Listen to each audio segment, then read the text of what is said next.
Hello, my name is Tumwesigye and I'm the Managing Director at Apt Media. Apt Media is a video solutions company and we're in the business of growing other businesses using video. We started doing this business way back in 2008 and we started by working very many weddings and quanjulars. We've worked hundreds of those, but eventually found our right footing serving the business and corporate client. A video can capture a moment with sight, sound, and motion. It's the next thing to actually being there. And I'm also sure you've heard of the saying that a picture tells 1,000 words. Now, a video typically captures 30 to 60 pictures per second. Do the math. That means a video can tell almost 2 million words in a minute. That's just a fun fact. But why is video a big deal anyway? Humans love videos. Okay, videos are more engaging, they are more memorable, they are more popular than any other type of content out there.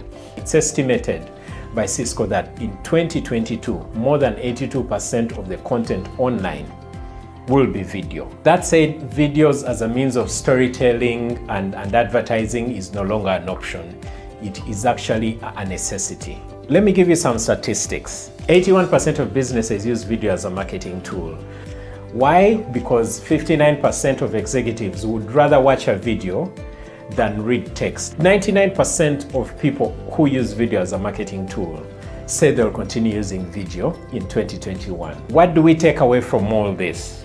The future of business promotion is actually video, and everyone is doing video to promote their business. So it's a jungle out there. You have to stand out. And that's where we come in at Apt Media. With our experienced team of creatives, we work with you to grow your business with media. And along the way, we have been blessed to serve very many private businesses and also some large government organizations like URA, UNRWA. We've worked with World Bank, with United Nations Foundation, and a few other people. And the future for us is to see ourselves growing many smaller businesses using video, because we believe that that's the best way they can put their word out there and sell their businesses. We look forward to serving many more private businesses, especially medium businesses, to continue to grow, and that way we can all move forward together.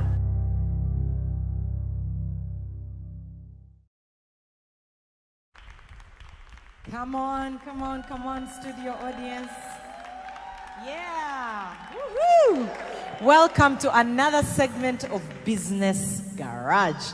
Every single week here at Worship Harvest, we bring you stories, kingdom businesses, Ugandan kingdom businesses. We're starting at home in Jerusalem, then we can end up in Africa and beyond. But we want to show you that it's possible here in one of the most entrepreneurial nations in the world, not only to start, but to grow and to go big. And we bring you stories of people who are willing to tell you their journey, unique in every way. And so this week, we are, by the way, before I tell you what's happening this week, share the link. Those of you joining us online, share the link aggressively on all your social media platforms. Let someone know that they can watch in the comfort of their bed, taxi, car, office. They can catch some serious inspiration that is really has the capacity to change their lives and even their mentality about business and kingdom wealth mentality. So every single week we bring you stories, and this week we bring you the story of a gentleman who, he didn't come with his partner, who is also his wife. Hey, she's here, Manange. I'm so sorry. Fuji is in the house. But please help make welcome Mr. Solomon Tumwesigye, who is the CEO, president, all those things of Apt Media. Welcome, Sebo. Thank now you, that Bisri. Fuji is here, we can talk. Yeah, we can. And I'm loving the view from up here. You're loving the view. Wow. So Solomon Tumwesigye is the team leader really at Apt Media. And he'll be sharing with us his story today. I like the stories here at Business Garage. None of them are the same. It's different, and I know that it's going to really inspire you greatly. So Solomon, why don't we start from the beginning, So here you are in something called Apt Media. You're going to tell us what it's about. People might have missed the introduction video, but tell us about the beginnings. Where did you work before you worked at Apt Media. What has your journey been for business? Did you, because like many people tell us they worked, then in the middle of their work, they couldn't take it anymore, maybe at an office. Was your journey, as we hear many business people's journeys? Okay, I believe some people may relate to my journey, but Apt Media is basically a professional photography and video production house. And we say we are in the business of, we're actually in the business of growing other businesses using video. But that's not what we set out to do many years ago. We've been doing this since 2008. That's 13 years now. Wow! Yes, we have to stop and celebrate. That's a big deal. Yeah, but we started out basically wanting to shoot and cover decent video for weddings, just video. And from the very first event, from the first wedding event that we covered, I learned very early that video and photo go together all the time, especially for events. We got a referral from a friend we had just met. It was at Serena. I can't forget that, because the moment, we didn't have tents, but the moment the bridal team put the knife on the cake, the skies opened. No. And our live feed setting was still not in one piece. Many things on the table. So what we did is get the cloth on the table and basically wrap it up and move it to the nearest shelter. So that's another whole long story. Never been in formal employment a day in my life. Wow. But never really went to school to study video production or photography. What did you study? Just curiosity. Oh yes, I loved my math B3 from the word go. I was excellent at math. The people who were with me in school know I was. My children are watching. They may think. Let's not go there. Explain. But at the university, I wanted to do statistics. I missed statistics by maybe a point or two. Then I got quantitative economics. So I did quantitative economics. Wow. Yeah. And while I was doing it, I thought, what will I be? An auditor at PwC, maybe work in Bank of Uganda and all.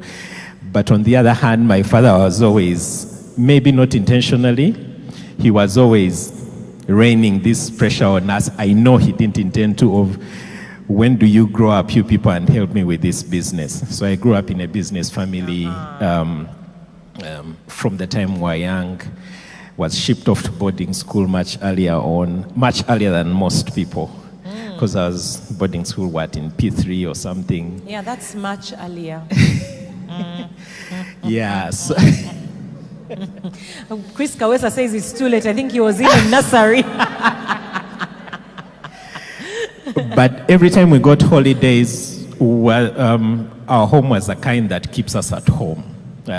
Never got to interact much with the neighbors apart from going to the farm and all that.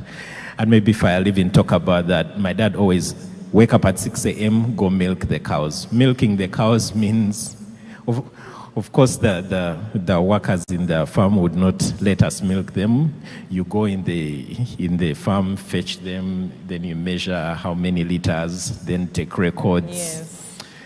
So that was it. Up to some point, my older brother had grown and he was getting naughty, and he said, "But Daddy, are you training us to be milkmen when we grow up? What are you doing?" And then he said, I know when you grow, you'll own your own farms and things like that, but you need to know how these things operate so that no one comes and starts telling you otherwise. And I think that's how I grew up, to be a hands-on person in everything that I do. So I'm very hands-on with equipment and things like that. But I digress. So it is okay. Our family business, my parents' business, was selling fuel. They were doing Caltex dealerships then. Many young people in the room don't know what Caltex is now, but it was a petrol station. Yeah, it was eventually bought by Total.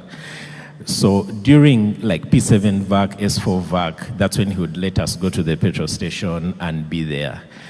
Just stand at the pump, see how they are pumping the fuel, never let you be accountable at the pump, lest you make shortages and then the other workers start saying it was you and then he can't punish you. But then also he taught us records in the office, how to count the money, how to balance at the end of the day, and so on and so forth. So that's P7 VAC, S4 VAC.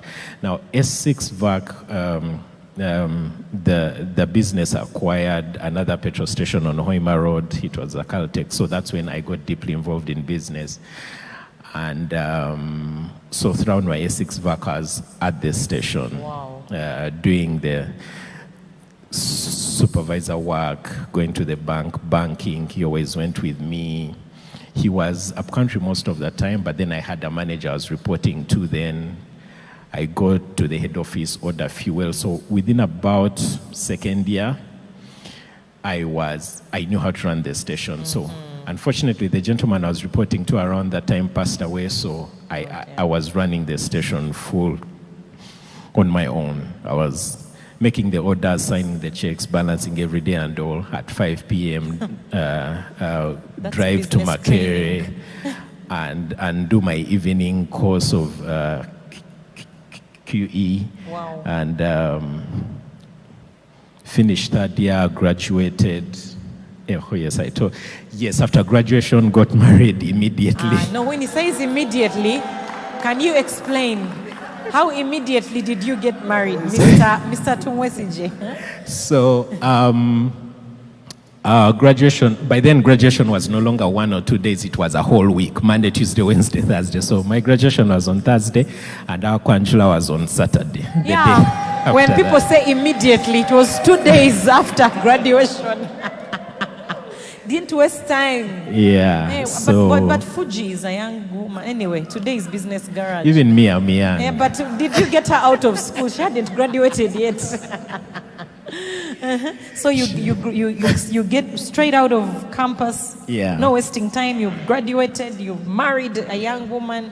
And as in business, I remember the fellow dealers at the head office who would go for conferences. They are all older gentlemen, and they would look at me as this child. But then I would also, I made lots of connections then. The people who were working at the head office then are still my friends up to today. They always looked at me as, hey, this young boy. I actually remember a very good friend of ours, now it's a lady.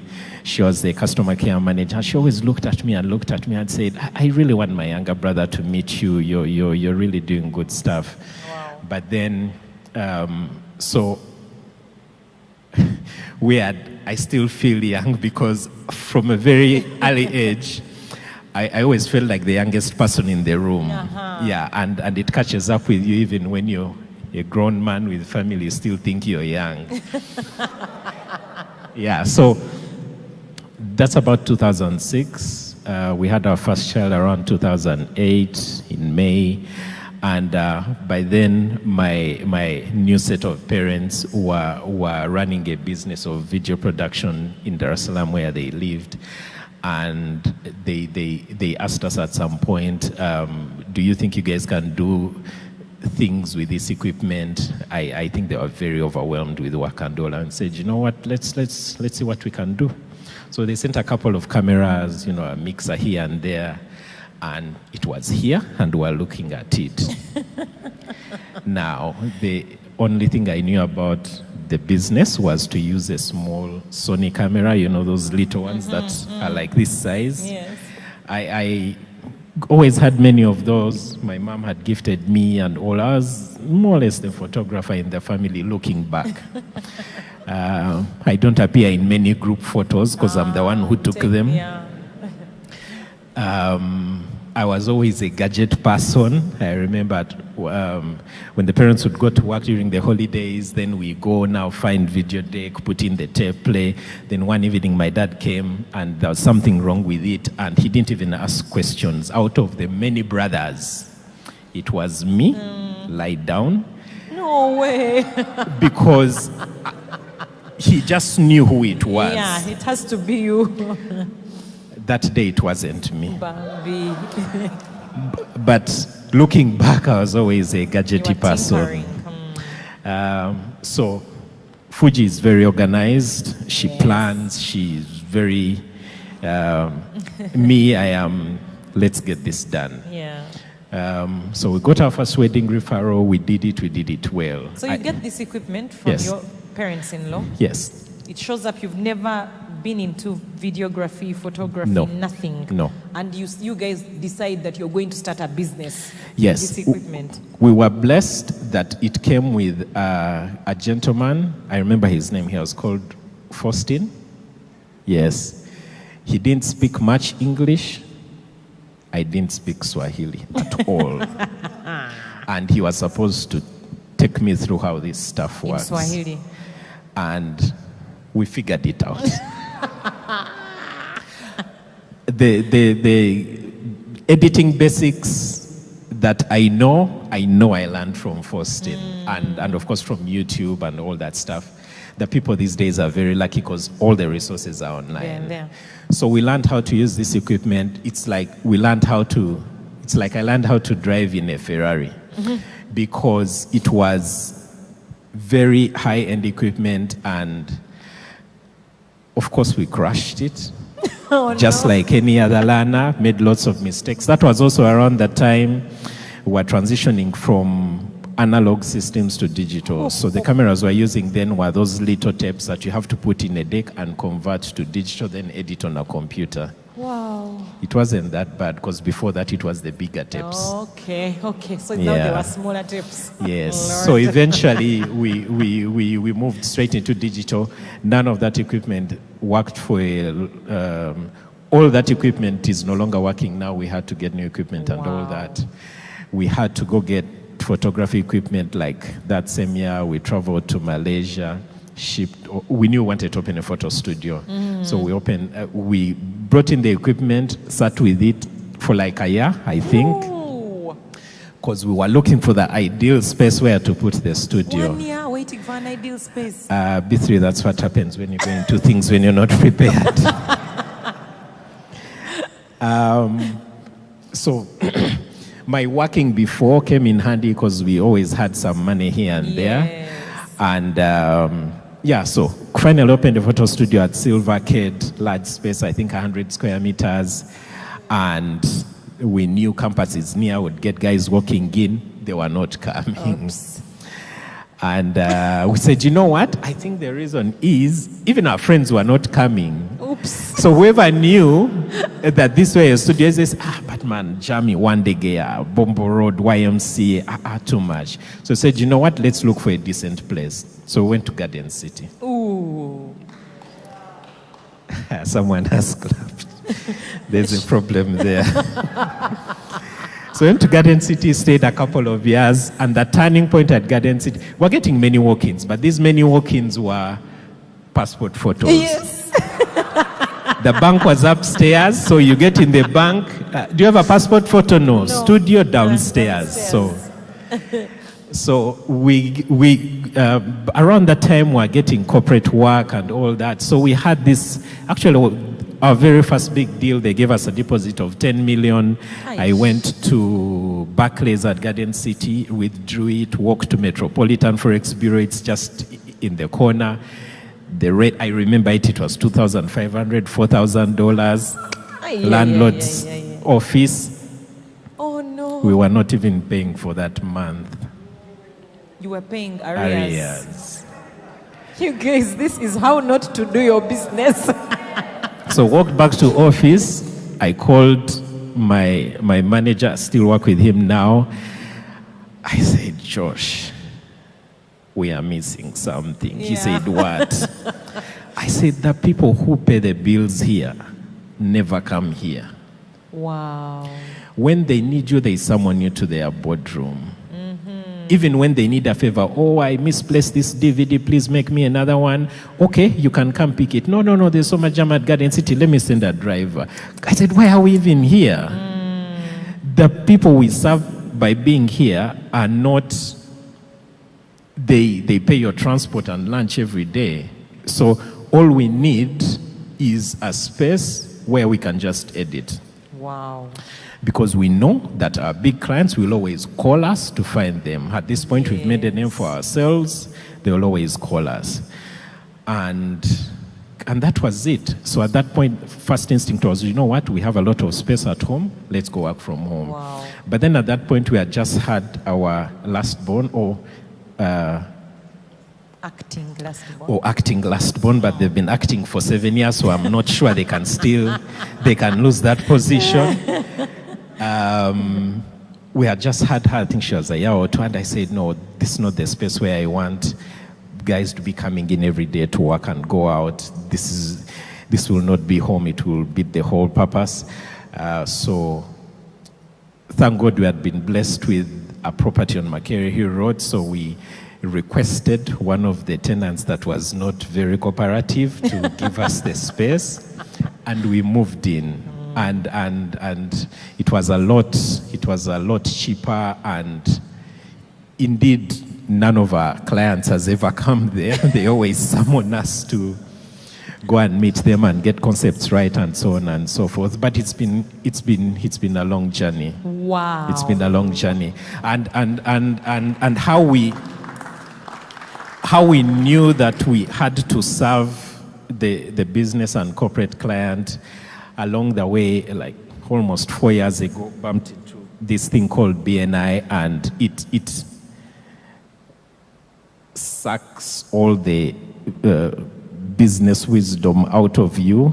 Week in, week out, you have to think critically about your business, break it up in very many little chunks, so you think about critically. So one of the exercises we did is list your last 10 clients. Wow. That's how you know. 10 clients. If you want to know who your target client, go list your last 10 clients, and there's not a wedding in there. Wow. And that's when we said, hold on, maybe this wedding thing is not ours. And we moved on from then to define our target market and our target client better and better along the way. Wow. Yeah. What great wisdom right there. So much to learn from this story. Yeah. I love what you just said about sometimes we define our target customer by who we want to serve, not who we are actually serving right now. Like when you list your last 10 customers and you're calling yourself wedding photographers and videographers, and then you list your last 10 clients and there's no wedding. Yes. Then you're sort of like, actually, maybe we should be realizing that our target customer is not that customer, and pay more attention to this one. Yeah. Your story has had so much, I think, for the young business person and even the people who have been in business a while to start seeing gaps and question a few things in the businesses we are running. And we've laughed at you a lot, which is good. Now we can laugh. But so I have a question for you. Here you are, someone could say you guys inherited a business because you were not there dreaming of doing this. No. You're handed something, you had to grow it and establish yourselves in the market as real players. Two questions, maybe. One, why did you stick with it? Why did you stick with this, with all that was happening? It wasn't like it was thriving from the beginning. You're moving from one place to another. The business is clearly not profitable at that point. You're serving a few people here and there, but you've stuck with it 13 years. Now, you may not know the statistics business-wise in this nation, but 1% of businesses make it to 10 years because 10% of the ones which begin go towards 10 years, and then 1% go beyond, 10% of the 10% go beyond that 10-year mark. So that's a 1% survive. We start so many businesses. So you're in a very small percentage that we are trying to change the story for. But one, why did you stick with it? And then two, if you could speak to a business person right now, what would you say to them are some of the core things in your experience? I should say, if you pay attention to these, I think that they can help really move you forward as a business person. How we stuck with it, I think one day led to another, and I was enjoying it. We're enjoying it. I think we're just getting a kick out of doing great work, producing great things. I would say what made us stick with it all the way is we enjoyed it and we're meeting new people. And I think I'm the kind of person who doesn't like to disappoint. So you keep doing good work and more orders keep coming in, and you do them and you do them, and then you learn big lessons along the way. We loved it. For someone starting the business, I would say please start small. It sounds like it sounds like Cliche, something people say. yes, but the reason is when you're beginning, you're going to make mistakes big Yes. time, and you had better make mistakes in a small way Yes, than please. make them in a big way.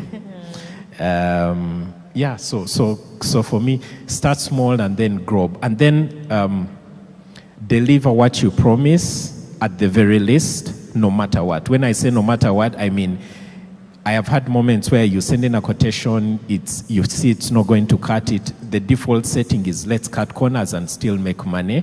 No, don't. Because the moment you do that, you're dead in business. So deliver what you promise no matter what. No matter what. You lose some, you win some. You win some, you lose some. So don't, and the other thing is, went in this business to do it differently. I learned earlier on that many of the people in the business were never studied it, never went to the university, let's say. It's something they settled for along the way. And many times that comes with serious unprofessionalism. And I would say at Apt Media, we want to do this different. We want to change the industry. You walk to an event, especially because of the way camera crew and all that carry themselves dressed, so you get disrespected by default.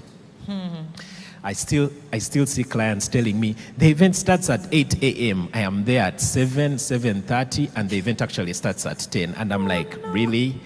And I don't really blame them to some degree, because that's how they have been treated, made to believe that these guys behave. They never come on time. So we work hard to do things differently and change the reputation of the industry from the way we carry ourselves, dress, and deliver the service.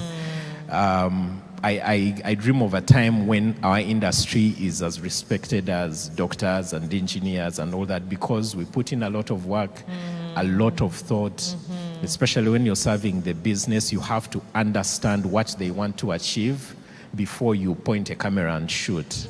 Because at the end of the day, your production, your video needs to serve their purpose, bring them more customers, and tell their story.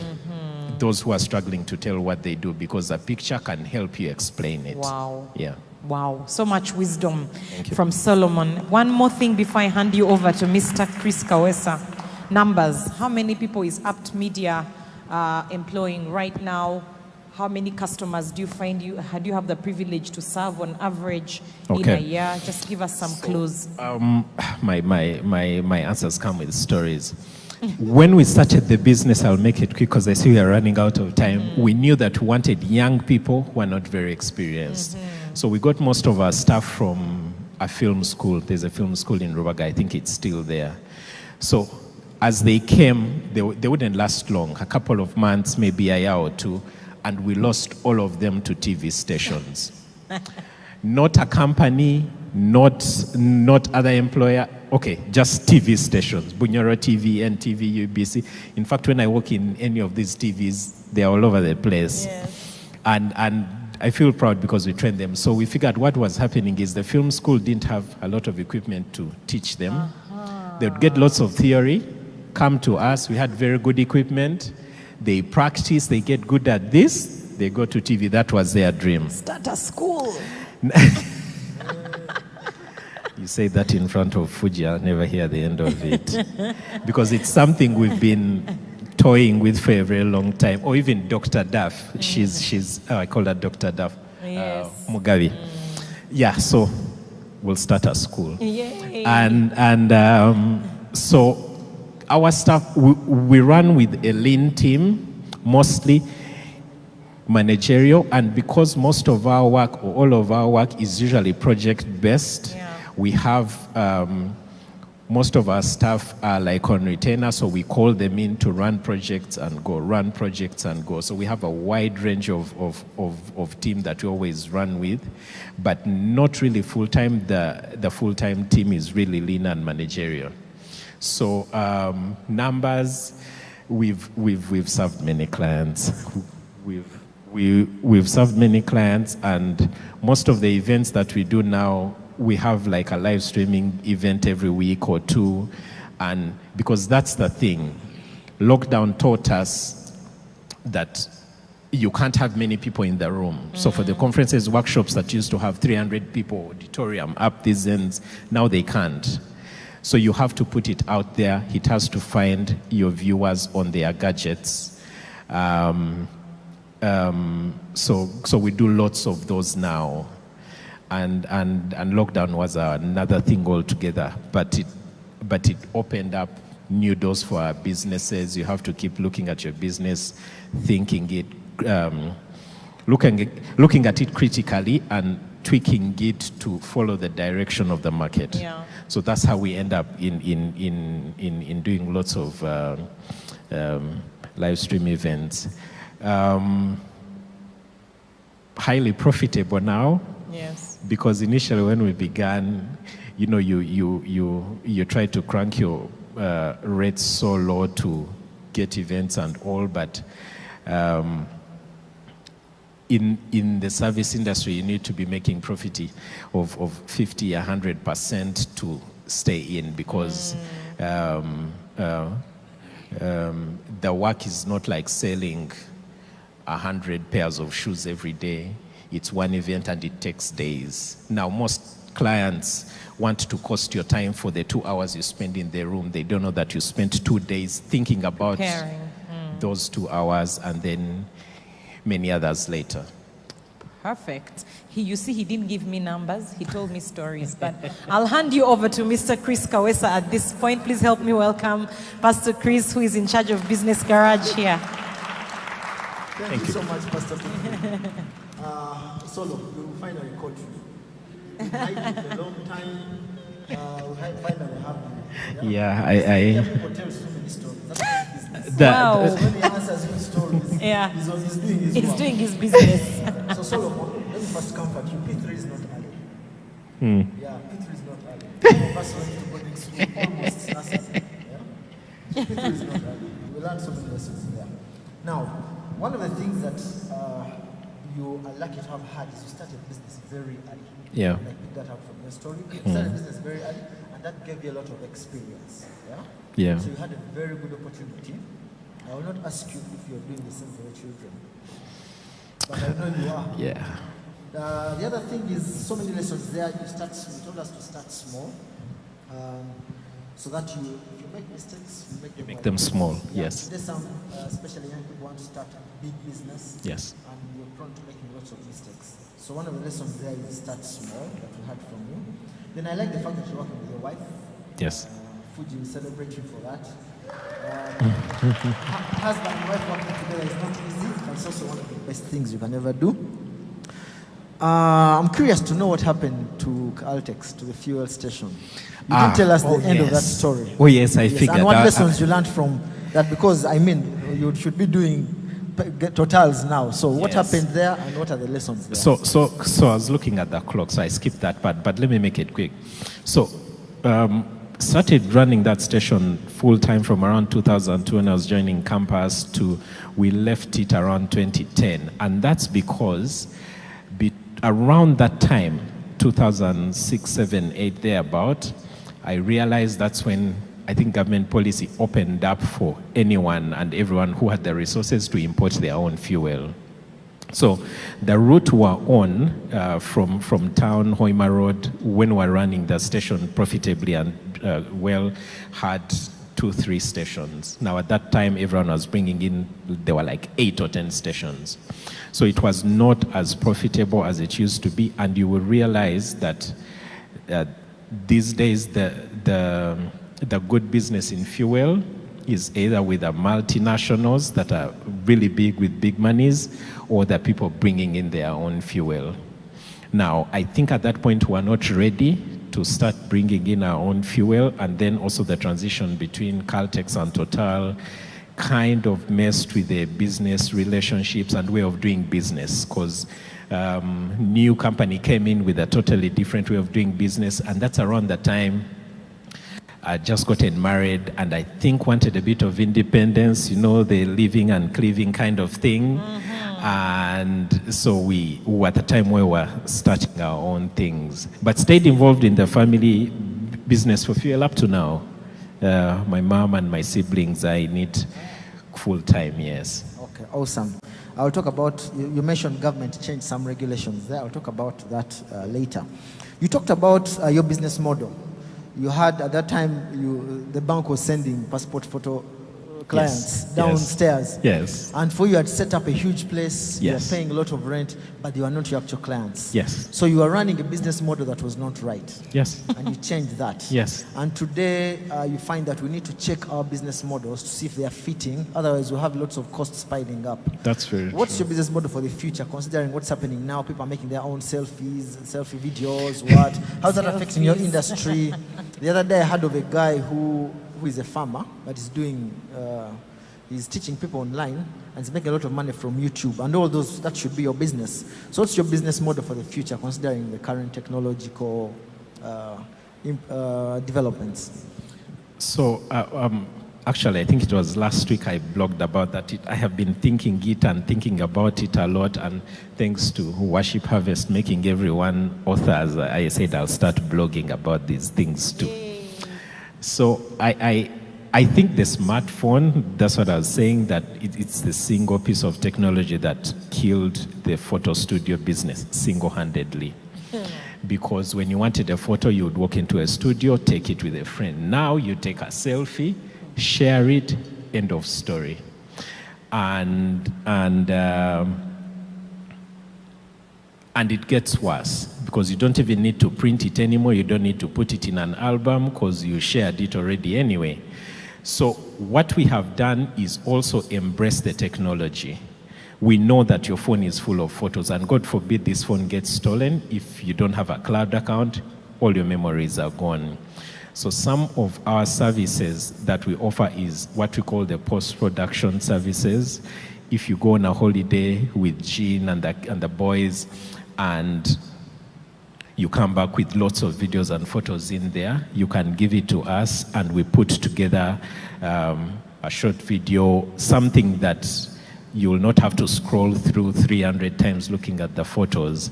So we also know that people use their phones to capture their own memories, so we help you put it together in something decent that you can quickly archive or keep and share with your friends.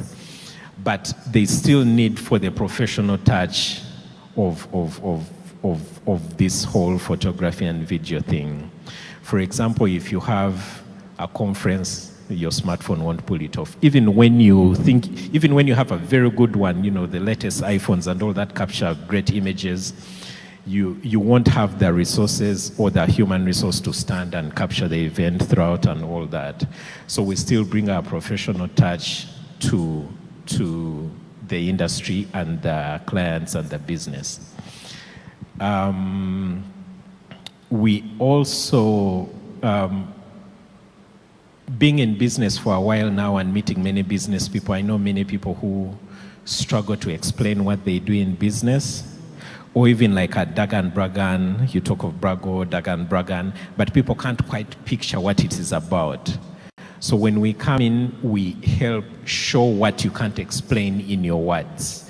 The visuals, they explain it best. Like I said in the video earlier, a picture tells 1,000 words and 100 video millions. Yeah. All right, thanks, Solomon.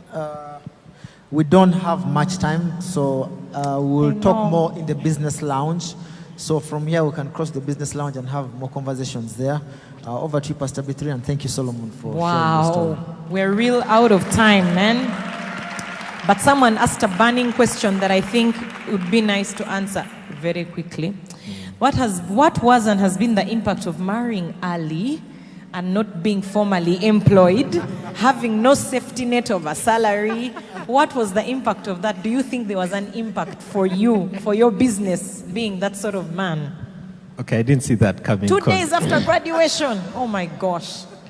Now we are in fireplace. But anyway. No, this is about Apt Media. Do you think it has had an impact on you as a business person, having no formal employment, marrying early? Okay. Fuji was formally employed. She had an amazing job, who were on health insurance. I enjoyed it while it lasted. Had all our children with health insurance. And there was that bit of safety net because there was a guaranteed level of income at the end of the month. And it came with amazing benefits, travel and all that stuff. But that's not it. I think God has been with us from day one. And this also sounds like a thing people say all the time, but I can't quite explain. There's no other way I can explain it. Even when I didn't pray, I feel like I was highly favored from the word go. Now, I don't know how that's helpful to anyone. It is. But I also used to say, or still say, that I don't know how business people with, let's say, no retainer contracts survive in the business without trusting God. Yeah, true. Because if the month starts and you don't know who is going to call, your phone is always charged, all you're doing is waiting for calls, you're waiting for customers to walk in, how do you even credit yourself for earning so much at the end of the month and paying your people and them looking after their families? So, and I thank Worship Harvest and the whole Worship Harvest community for teaching us these things and thinking about them cautiously. Because you have to keep God as your partner in business. You have to go to Him, put the business to Him, and trust that He will. You know, if He's your board of directors, then your business interests are His interests. That's right. And give Him what is due to Him, or even more, and the business will thrive. Because if you don't, then you're not. It's like not paying your board. I mean, how do you expect the business to thrive if you're not giving your partners what is due to them? Wow. That's how I look at it. You got more than you That's how I asked look for. at Let's appreciate Solomon. If you enjoyed this video, don't forget to share your comments below and subscribe to our channel for more exciting videos coming up soon.